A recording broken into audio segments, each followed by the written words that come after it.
And so, in the West, which always sees itself as being the solution to a problem, cannot conceive of the possibility that the West may now be part of the problem. You can imagine how shocked the rest of the world is. And the rest of the world is saying to America, you no longer have any moral authority to give lectures to anybody on any human rights questions because you have failed your own test. What you have today in the West is a population that is on top of the mountain but has never struggled to climb the mountain themselves. And they assume that their natural place is to be up on the mountain. So they become arrogant, smug, condescending vis-a-vis the rest of the world. And when they watch the rest of the world climbing the mountain, right, they look down and they say, why can't you become democratic overnight? What's wrong with you? Excuse me, even the United States, right? When you look at it, you proposed the principle of equality of man in 1776. It took you 100 years to get rid of slavery after that. It took you another 150 years to give the vote to the women. It took you 200 years to effectively give the vote to the black people. It took you so long to get to the top of the mountain. And yet, when you expect other societies to change overnight. And this is where the dialogue between the East and the West is going to change. Because clearly now, there is a remarkable degree of resentment in the East towards lectures by Westerners, telling them this is how you should transform your societies. And the attitude of many in Asia is, go fix your own societies first. We are doing a reasonable job. Don't teach us what to do. Look at what you are doing that is wrong in your societies. What you just heard was not said today. Those words were spoken 17 years ago in May of 2008 by the veteran Singaporean diplomat Kishore Mahbubani. What was the world like then? The West was still basking in the afterglow of its Cold War victory, convinced it was the end of history and the one and only solution. But even then, Mahbubani was sounding a series of deafening alarms, diagnosing the arrogance, hypocrisy, and incompetence growing within the Western world. Now, fast forward 17 years to today, October 2025. Did the West heed these warnings? Or has it strayed further down the wrong path, turning his criticisms into what now feels like an unsettling prophecy? In the content that follows, we will travel back to 2008 to re-examine this astonishingly frank conversation. You will hear Mahbubani pointedly argue how the West had transformed from being the solution into the problem itself, systematically expose how the West, in global institutions, clings to privilege by violating the very democratic principles it preaches, accurately foreshadow the consequences of its own arrogance and incompetence should it continue to ignore the rising world. This is not a simple look back at history. This is an unsealed diagnosis, and every symptom on it has become alarmingly more acute 17 years later. Let's go back to the past to find the answers for today. It's interesting because toward the end of the Cold War, and as Asia began to rise, the idea was, okay, Asia, there were so many different peoples, so many ethnic divisions, so many different countries, that we were entering an era in which war would be constant or intermittent at a minimum in Asia. That didn't happen. Why not? Yeah, and I'm glad you mentioned that, because I've noticed, as you know, in what happens in academia is that as a result of textbooks, you get recycled wisdom being sent to the students, you know. And unfortunately, most students in America and Europe keep reading the old stuff that was written about Asia, which says, and I quote this in my first book, Can Asians Think?, that Europe's past is Asia's future, which means that the Europe that used to fight each other for centuries will therefore, this is what Asian powers will do. As they rise and emerge, they will fight each other like the European powers do.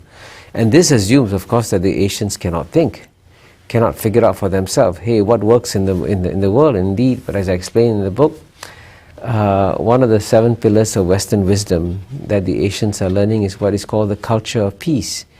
And here the biggest tribute I give to the European Union is that the European Union has reached the highest level of human civilization. And by the highest level, I mean that in Europe, you don't just have zero wars between any two EU member states, you also have zero prospect of war. And that's an incredible human achievement. You know? And the Asians have studied that and looked at Europe and said, hey, why can't we do it too? Why not learn from Europe? So in Asia, we have already achieved zero wars. Indeed, for the first time in a long time, the guns are silent. There are no more interstate wars anywhere in East Asia. And so you can now proceed to the next level of trying to achieve zero prospect of war. And from all I see in Asia, this is the trend. This is clearly the dominant trend in Asia. And is it because of the rise of the middle class as part of this march to modernity that there isn't a constituency for war? And on what circumstances might there be? I think, well, I give a very simple explanation, you know. I say that what you see in Asia today is that Asia has been overcome by a tidal wave of common sense. And, you know, you have more and more young Asians, you know, who can see what life is like.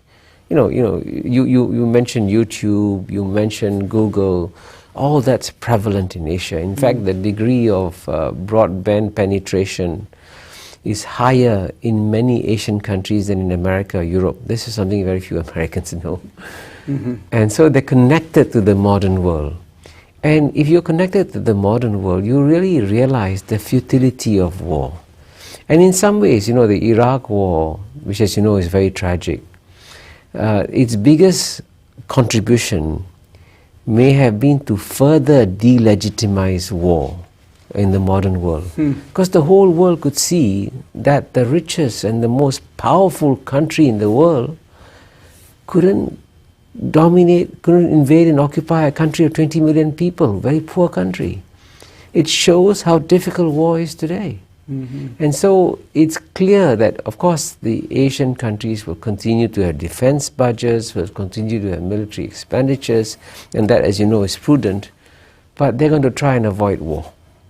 You look at China as kind of a model in the way it's formulated a foreign policy that has furthered developments in Asia and furthered the stability of the region. Talk a little about that, and why do you think China was able to seize that course? Well, you know, I've tried to create a new index of what I call geopolitical competence, and in which I put the EU at a 2. You know, it's the former Soviet Union at a 2. It's from 1 to 10. The former Soviet Union at a 2 because it disappeared. The EU at a 4 because around all its borders it has unsafe borders. The United States I give a 6, but I give China an 8 or 9. And the reason why I give China an 8 or 9 is because, you know, whenever a new great power emerges, throughout history you see as a great power emerges rising levels of tension and rising danger of conflict. But China is emerging in a massive way without creating any tremors. Now that requires enormous geopolitical dexterity. And one of the most brilliant moves that the Chinese government made, because they knew that at some point in time the United States might try to contain China. I mean, you don't have to be a genius to anticipate that.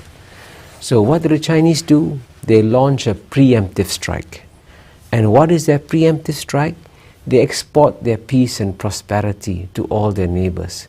And this explains why the fastest growing trade flows in the world are not in Europe, not across the Atlantic, not in North America, not across the Pacific, but between China and its neighbors. And this represents a major geopolitical decision, no? Whether it's between China and Japan, China and India. And I can tell you that one of the most brilliant moves that the Chinese did was to propose a free trade agreement with Southeast Asia. You know, Southeast Asia you might call the soft underbelly of China, right?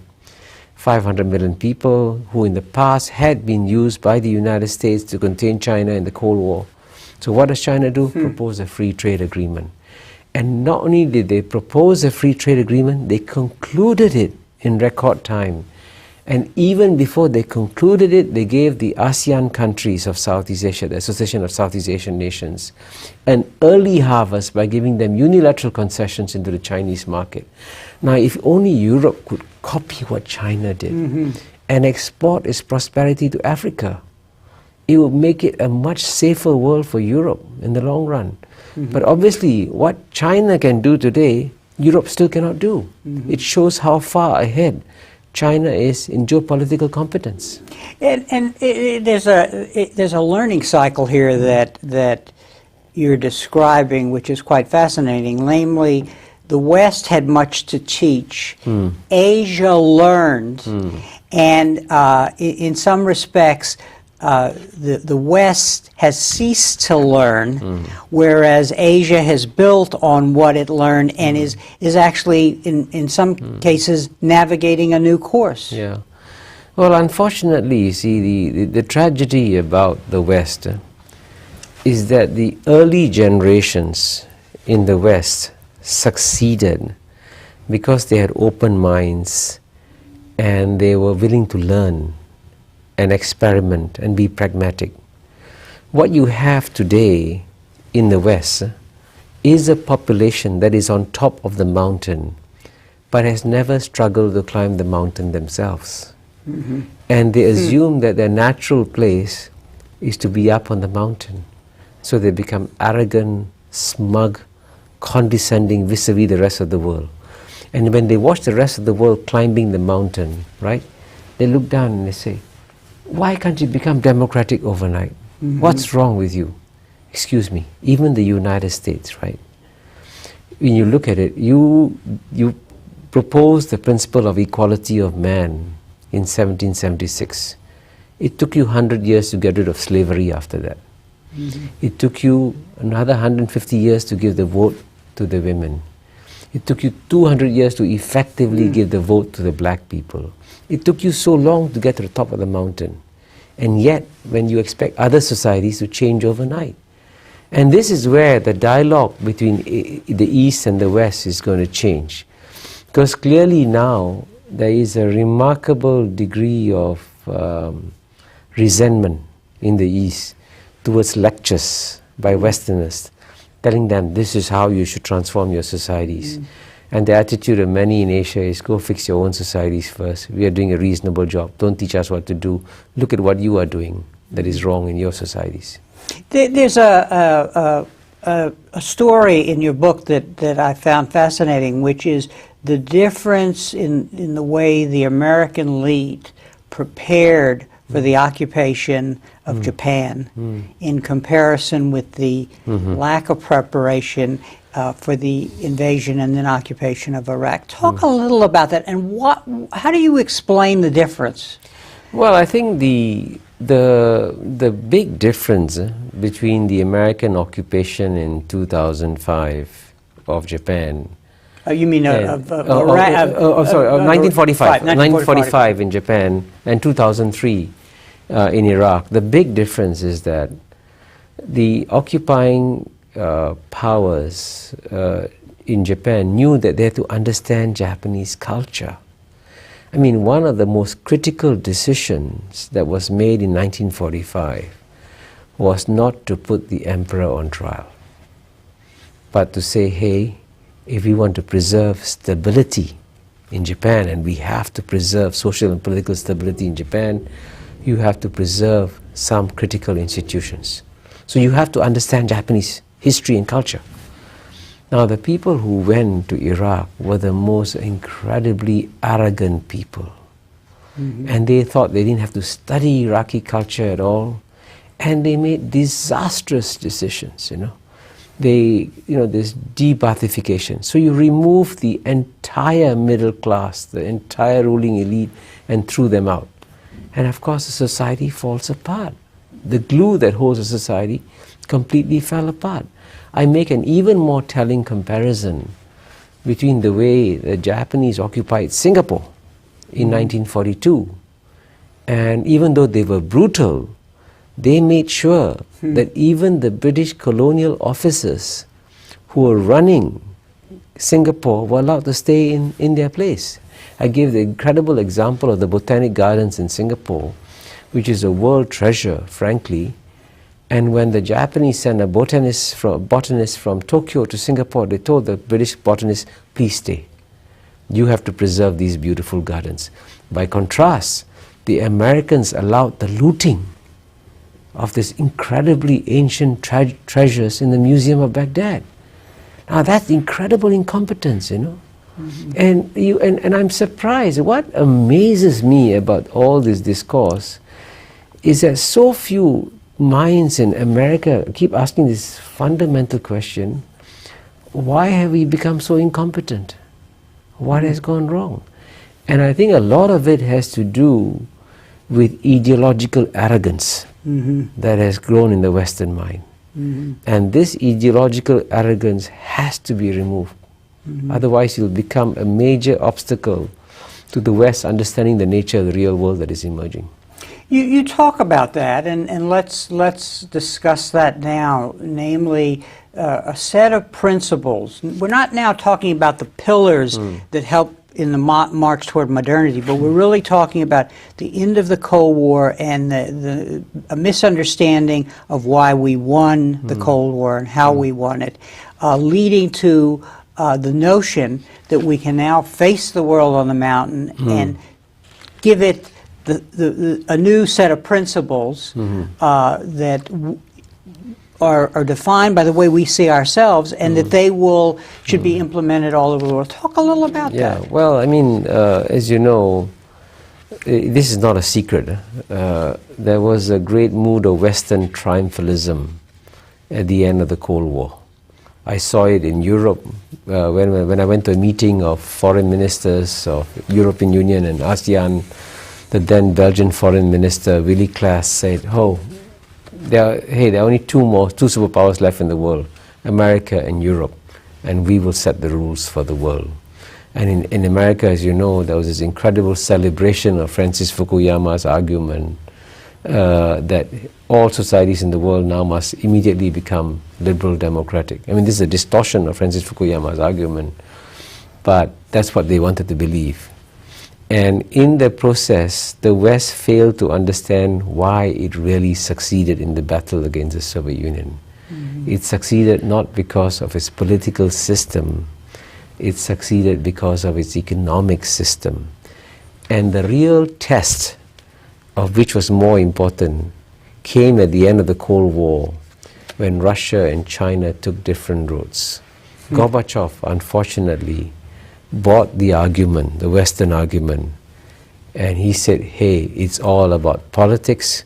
So he changed the political system before changing the economic system, and that led to economic chaos in Russia. There was a huge economic implosion, living standards went down, life expectancy went down, infant mortality rates went up, the various social indicators went negative, and the Russians suffered in the 1990s. And if you want to understand why Russians are so bitter towards the West today, they feel that at a time in the 1990s when they were really suffering, the West kept cheering them, saying, hey Russia, you're doing a great job, you have democracy, you have democracy.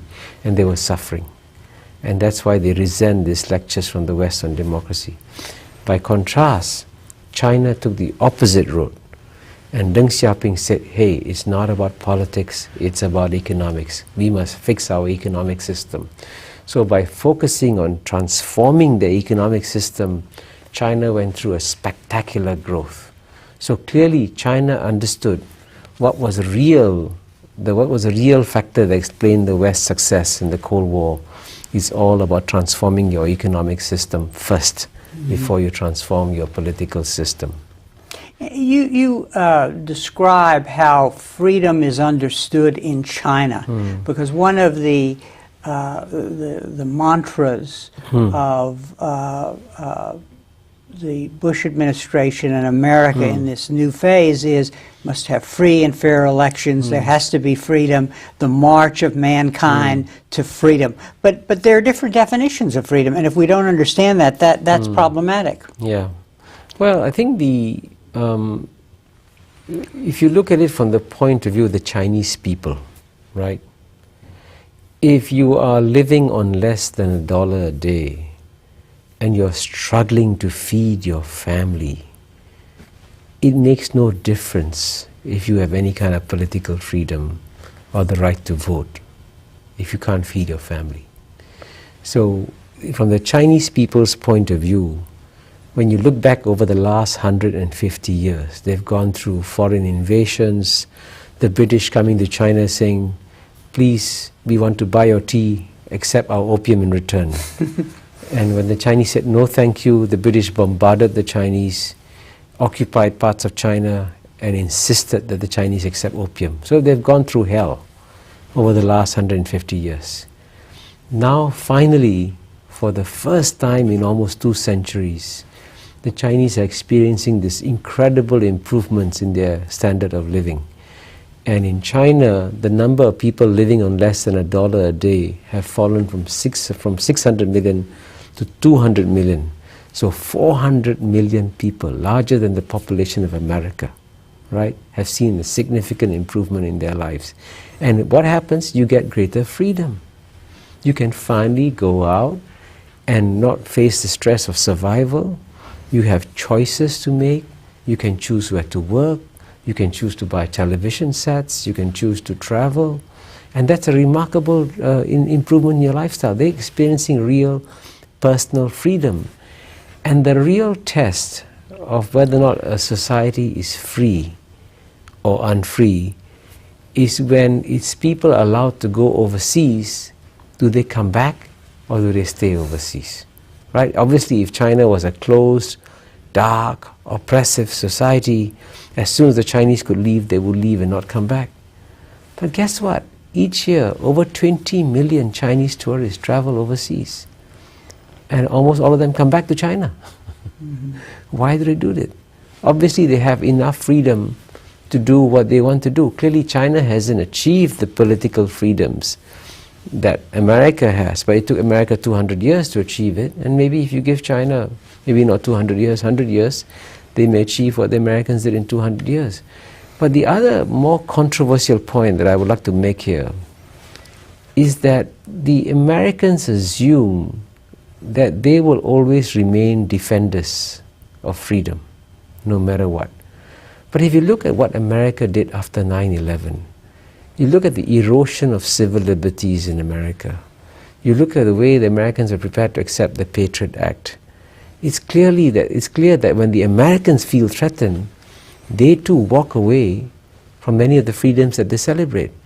And the most astounding thing, the most shocking thing that America did after 9/11, by the way, was to practice torture. And this has come as a huge shock to the rest of the world. They said, how can this land, the beacon of freedom, the beacon of human rights and so on and so forth, take this major step backwards and begin to practice torture? It's almost as bad as America going back to re-implement slavery again, because it was the move away from slavery. It was the move to delegitimize torture. These were great leaps forward in the battle for human rights. And America, the leading defender of human rights, suddenly began to practice torture. And you can imagine how shocked the rest of the world is. And the rest of the world is saying to America, you no longer have any moral authority to give lectures to anybody on any human rights questions, because you have failed your own test. You do a very interesting analysis of the way things have turned in the sense of Western hypocrisy, the Western changes in their attitude toward the very global institutions that they created. And I want to explore that now because the sense of that is part of what you call the de-Westernization process. Namely, as Asia rises and it sees things like the American Record on Torture, there is a delegitimation of the placement on the top of the mountain, to use your metaphor. Now, early in your book, you quote Samuel Huntington, and Samuel Huntington says, the West, in effect, is using international institutions, military power, and economic resources to run the world in a way that will maintain Western predominance, protect Western interests, and promote Western political values. Is that the new change? Yes, I think as a result of the shift of power to Asia, the West has got to make some major decisions now. It's, in a sense, has got to choose between its narrow short-term interests in protecting its positions of predominance in many global institutions and its longer interests in a stable world order. And the way you create a stable world order is by giving the rising powers a stake, make them responsible stakeholders in the key global institutions. But it is very difficult for anybody who holds a privileged position to give up his or her power. Let me give you some examples, okay? The two most powerful international economic organizations in the world are IMF and the World Bank. And even to today, there's a rule that says that to be the head of the IMF, you have to be a European. To be the head of the World Bank, you must be American. And 3.5 billion Asians don't qualify. And this is amazing. Asia today has the fastest growing economies. Asia has the largest pool of reserves, foreign reserves in the world.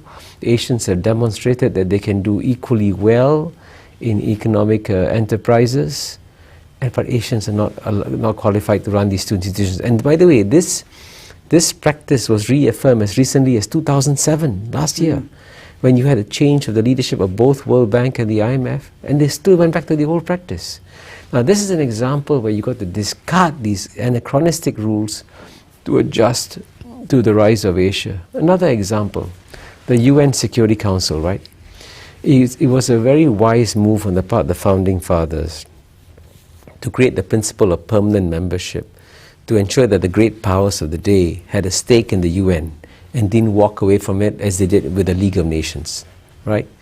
It's a good principle to give the great powers of the day a stake in the United Nations. But what you have today in the UN Security Council is not the great powers of today, not the great powers of tomorrow, but the great powers of yesterday. Indeed, the only qualification for permanent membership seems to be that you must have won World War II in 1945. And this rule has got to go. I mean, take for example the Europeans celebrating the fact that they're going to have a common European foreign policy in January 2009. They can finally provide Henry Kissinger a telephone number that he can call to find out what the foreign policy of Europe is. Great. Then in this case, have a single European seat in the UN Security Council and no longer have separate seats for UK and France. But neither UK nor France will give up their privileged positions. You are saying that the real danger here is the failure of the West to adjust to the new political realities that are emerging because of the rise of Asia. And I want to understand, why is that? Is it that people have ideas in their head and they refuse to change? I'm talking about the West now. Is it that the Western intellectuals are not defining this new world and those new ideas are not entering the policy debate? Or is it that Western politicians are worried about the next election? Well, I think it's a combination of all those factors. And in a sense, this is why I felt a tremendous pressure to write the book at this stage, because we are now entering one of the most plastic moments of world history. We're going to see shifts of power of a scale that has never before been seen in human history. Incredible shifts of power. Now, with so much shifts of power, you have to begin to adjust and accommodate. And this is where the West, which has got used to 2 centuries of domination of world history, has got to make adjustments. And so, in the West, which always sees itself as being the solution to a problem, cannot conceive of the possibility that the West may now be part of the problem and not just part of the solution. And this idea, by the way, is very difficult to implant in Western minds, because even the most sophisticated intellectuals in the West cannot accept this. Let me give you a simple, concrete example. Soon after my book came out, The Economist gave it a review. And I was very pleased that The Economist gave it a whole-page review. But what did they say the book is? They said the book is an anti-Western polemic. Now that's a complete misunderstanding of what the book is all about. Indeed, I keep emphasizing that the new Asians don't want to dominate the West, they want to replicate the West. They want to become equal partners of the West. But it is the West that refuses to accept this equal partnership. It is the West that refuses to give up its privileged positions, whether it's in the IMF or World Bank or UN Security Council and so on and so forth. And so the West is today the biggest threat to the world. Now, for me to even say a simple sentence like the West is the biggest threat to the world today is inconceivable to Western minds. It's absolutely inconceivable. And this is why when I explain in my introduction to this book that this book is a painful book. I don't deny that. In fact, my wife, as you know, advised me not to publish it. She said, you're going to get many of your friends unhappy in the West. I say that's true. But the discomfort you feel on reading my book is the necessary discomfort you have to go through to begin to understand the nature of the new world that is emerging. What we have just revisited was a prophecy ignored. The alarm bells Kishore Mahbubani rang for the Western world in 2008 have not only faded with time. Every word now rings louder and heavier in 2025. 17 years have passed. Let's look at what has happened. The ideological arrogance he criticized back then has metastasized into even deeper social division and political polarization today. The hypocrisy he exposed of the West clinging to privilege in global institutions now faces an unprecedented challenge from rising powers like the BRICS nations, leaving the legitimacy of these institutions on life support. The Western incompetence he diagnosed has been repeatedly demonstrated in the handling of one global crisis after another, further eroding its leadership. And the widespread resentment he warned of in the non-Western world towards Western lectures has now evolved into the clear and irreversible reality of a multipolar world. History gave the West 17 years to adapt and reform. But the reality is, not only has the West barely changed, in some ways, it has doubled down. This 17-year-old conversation is like a time capsule mirror, reflecting the very roots of today's crises. It leaves us with several critical questions. First, how does a civilization, once so successful, lose its capacity for self-reflection and adaptation? Is it institutional sclerosis or elite arrogance? Second, to what extent are the global conflicts and disarray we see today a direct consequence of the West missing its window for reform and refusing an equal dialogue with the world? And third, as the warnings from 17 years ago have now become reality, has the window for the West to adjust and adapt closed for good? We are eager to hear your thoughts in the comments below. If you found this episode valuable, please like, comment, share, and subscribe to our channel. Thank you for watching.